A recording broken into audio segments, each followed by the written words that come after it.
There are some rough guidelines to your baby's physical development in the first 12 months of life.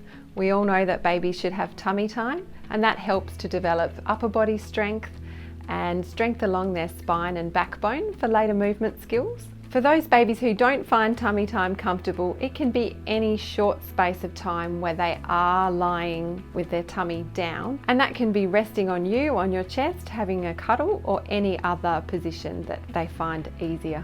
Some parents get a little frustrated by rolling milestones. It can be really variable depending on the baby. It's probably more important to make sure that your baby is having general movement on the floor and getting lots of physical activity in. Sitting usually happens sometime around 6 months and is probably a bit more of a reliable indicator of development.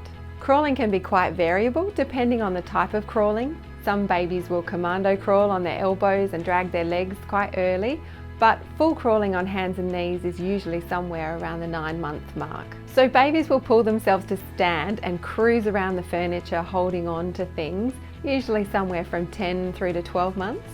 But first steps, those unassisted first steps, are usually somewhere around the first birthday, but can be anywhere from between 12 to 14 months. Making sure our babies have plenty of opportunity for movement is really important, so that they're not always strapped into a pram or into a harness, and also making sure they get lots of time with nothing on their feet so they can learn to feel the ground and move their feet and legs appropriately. At the Origins project, we're monitoring infant development and referring early, so if there is a problem, we can make sure that we optimise future development. If you're concerned that your baby's not meeting those milestones, then your first port of call is your local child health nurse.